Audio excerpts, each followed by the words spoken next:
ஸ்டான்லிய இந்த டீச்சர் சாப்பாடு கொண்டு வரனா நீ ஸ்கூலுக்கே வராதப்பா அப்படின்னு சொல்லி திட்டிடுவாரு. அதுல இருந்து அந்த பையன் ஸ்கூலுக்கே வரமாட்டான். இதை பாக்குற அந்த இந்தி டீச்சருக்கு ரொம்பவும் கில்ட்டியா ஃபீல் பண்றாரு. அவன் தொடர்ந்து 3 நாள் ஸ்கூலுக்கே வரமாட்டான்.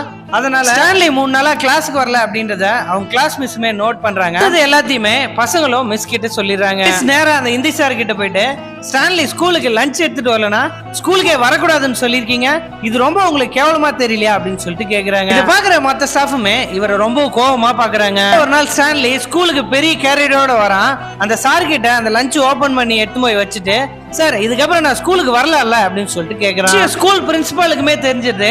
அவர் கேக்குறாரு, ஏம்பா இந்த மாதிரி பிரச்சனையா இருந்தா என்கிட்ட சொல்லலாம்ல அப்படின்னு சொல்லிட்டு கேக்குறாரு. கிட்ட பிரின்சிபல் ஒரு லெட்டர் ஒன்னு கொடுக்குறாரு. இதை இந்தி சார் உங்ககிட்ட கொடுக்க சொன்னாருப்பா அப்படின்னு சொல்லிட்டு அந்த லெட்டர் ஓபன் பண்ணி பார்த்தா அதுல சாரின்னு எழுதி இருக்கு. ஸ்டான்லி கிட்ட கொடுக்க சொல்லிட்டு அந்த வேலையை ரிசைன் பண்ணிட்டு அவர் அந்த ஸ்கூலை விட்டே போயிடுறாரு. இப்ப ஸ்டான்லி ஸ்கூல்ல ஒரு காம்படிஷன்ல நல்லா பெர்ஃபார்ம் பண்றான்.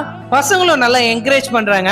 இப்ப அந்த காம்படிஷன் முடிஞ்சதும் இந்த இங்கிலீஷ் மிஸ் வந்து அவனை ஸ்கூல்ல இருந்து வீட்டுக்கு கொண்டு போய் விட்டுறேன் அப்படின்னு சொல்லிட்டு சொல்றாங்க.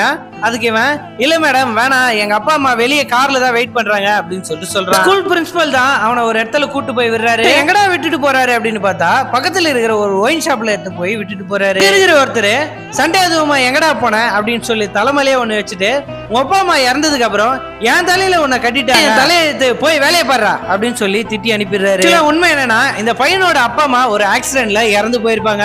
ஆனா அதெல்லாம் கூட படிக்கிற பசங்களுக்கு யாருக்குமே தெரியக்கூடாது, பரிதாபமா பாப்பாங்க அப்படின்னு சொல்லிட்டு யாருக்கிட்டயுமே சொல்ல மாட்டாங்க. சாப்பாடு கட்டி கொடுத்தது கூட கடையில கூட வேலை செய்யற ஒரு அண்ணனா தான் இருப்பாரு. அதுவும் அவங்க மாமாக்கு தெரியாம தான் கட்டி கொடுத்திருப்பாரு.